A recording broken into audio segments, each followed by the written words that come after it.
Well, there's a moment in these chapters, and I've read chapters 32 through 40 now, where everything false is exposed. And it's just a devastating chapter. A scene. It's a devastating scene, but it exposes the falseness of knighthood, power, kingship, and even justice. And that's when Sansa is beaten in front of knights, and no one moves. In that moment, the world of songs at least seems to die. Because at the but at the very same time, in an almost quieter, hidden way though, something truer is born. Not the courage of songs, but the courage to endure. And like I said, Sansa's scene here is just incredibly devastating.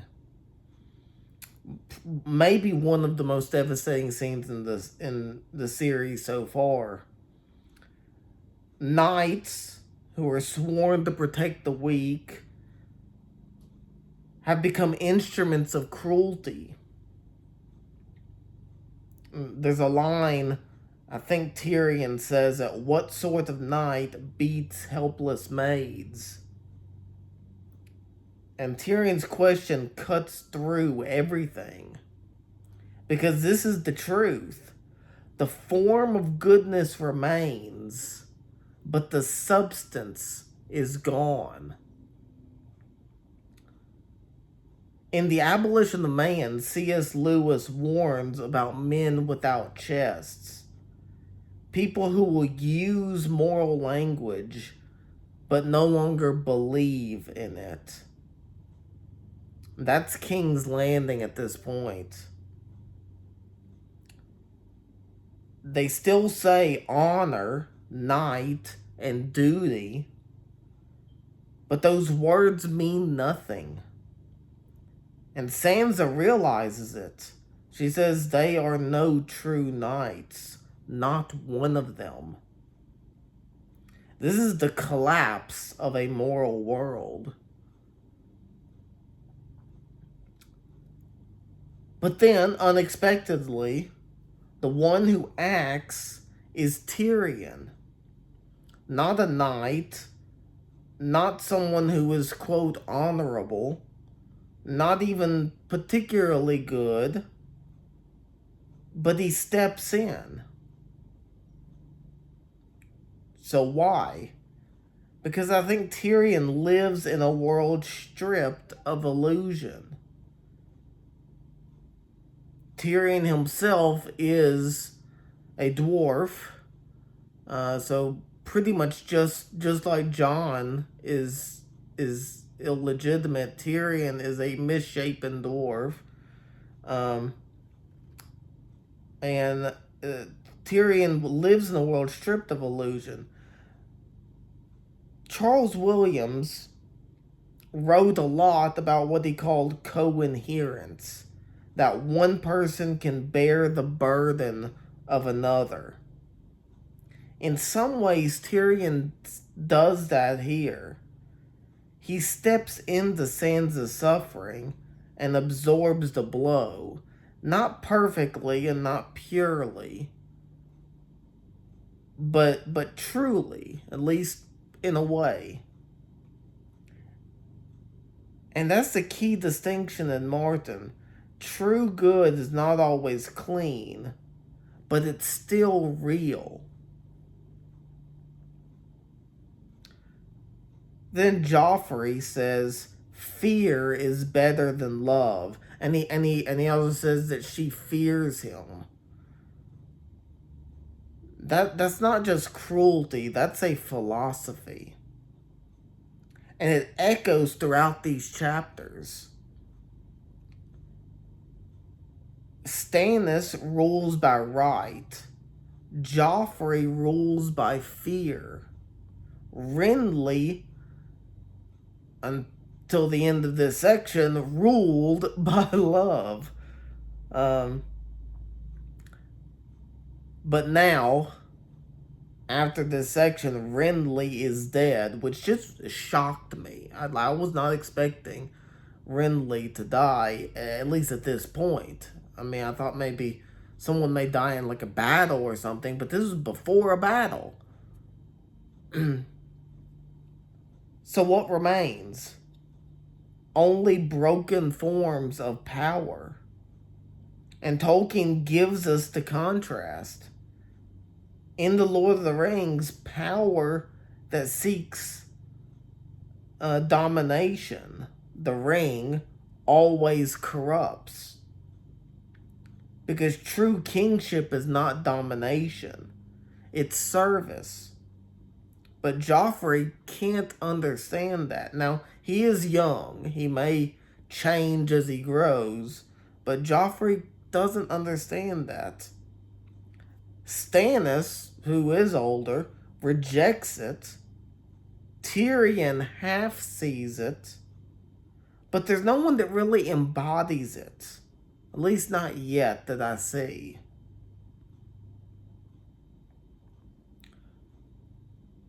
And then, I mentioned it before, but Renly's, his manner of death, he's not killed in battle. His death is not by strength or by strategy, but by a shadow. This is one of the most intriguing moments to me. Because evil here is no longer political. It's spiritual. I can't help but think I don't think it mentions her, but I can't help but think that that red priestess lady, Melisandre, I can't help but think she had something to do with that shadow that killed Renly. Because she drank poison at the beginning in the prologue and survived while it killed the other guy. Evil is no longer political, it's spiritual, invisible, unnatural, unjust.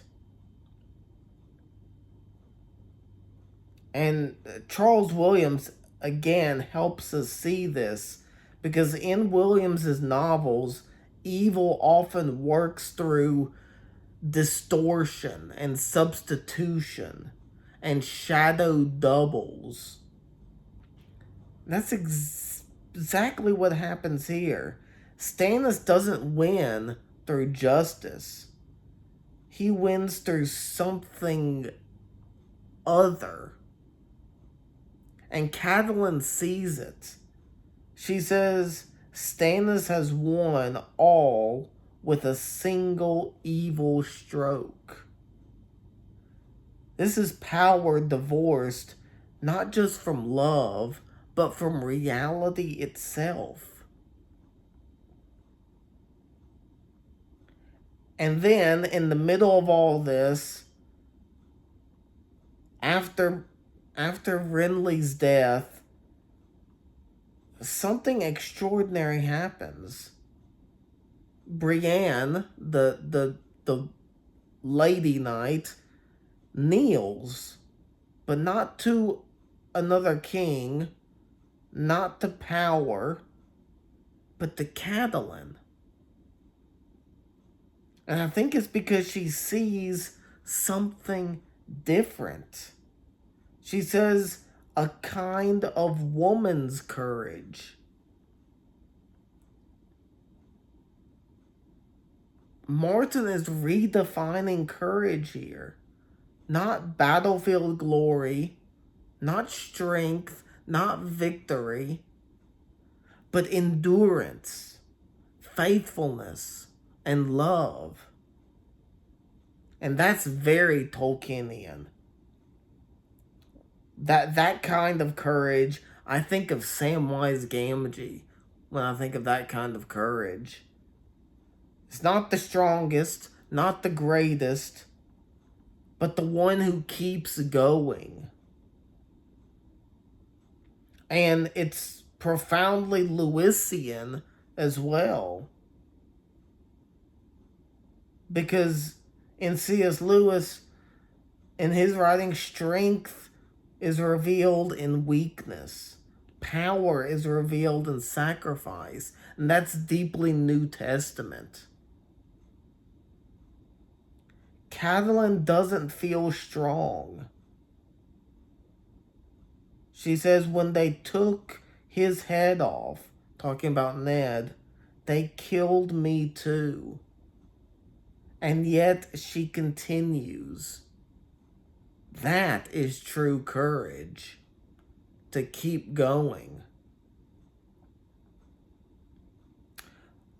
Which reminds me, I am posting my new novel, They Kept Going, to my Substack if you want to check it out.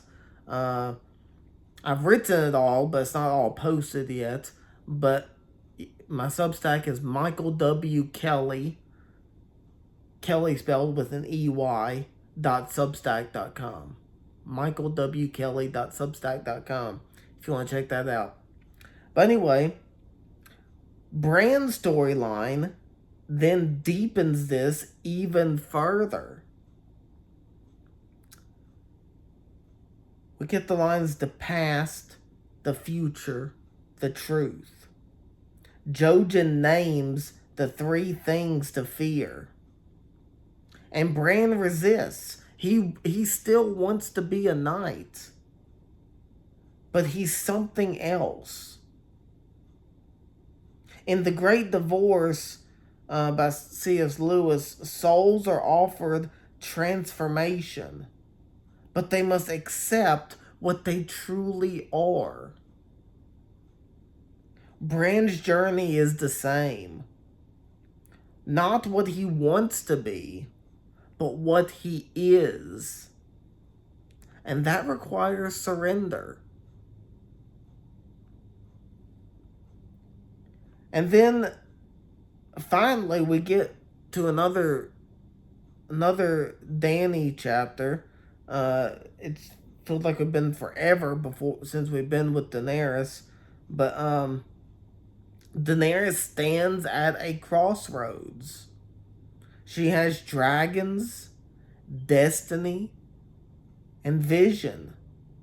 But she also has doubt. She says, even crowned, I am a beggar still. Just a tremendous moment of self-realization there.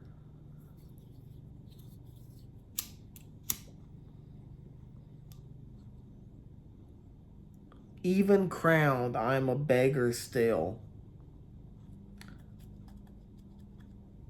Because Dany understands something that her brother Viserys never did. Power without foundation is illusion. And yet she's tempted. She's tempted to conquer, to claim, to become. Tolkien would warn us here that even the desire to do good through domination corrupts. And then we come back to Catalyn, and we arrive at one of the most haunting moments. Catalyn is with Ned's bones. Ned's bones have been returned to her. But she says, this is not Ned. It's not the man, not the life, not the love of the husband and father that she spent her life with. Just remains. And yet she honors them. It's profoundly human. Profoundly human. And it acknowledges death is real. Loss is real. But love endures beyond both. So, these chapters show us everything false is collapsing.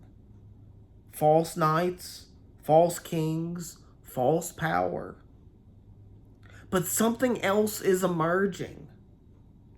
Quietly and almost invisibly.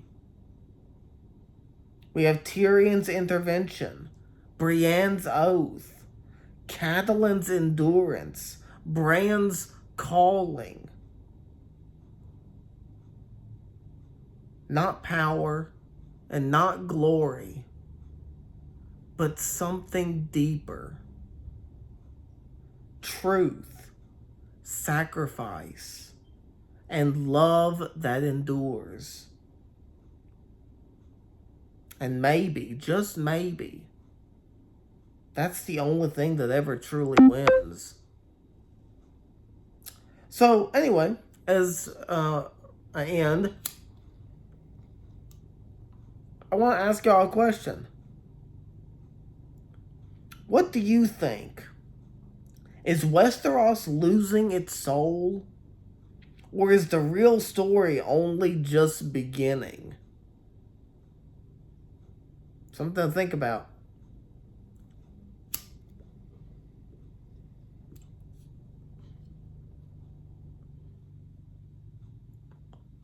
I'll see y'all next time.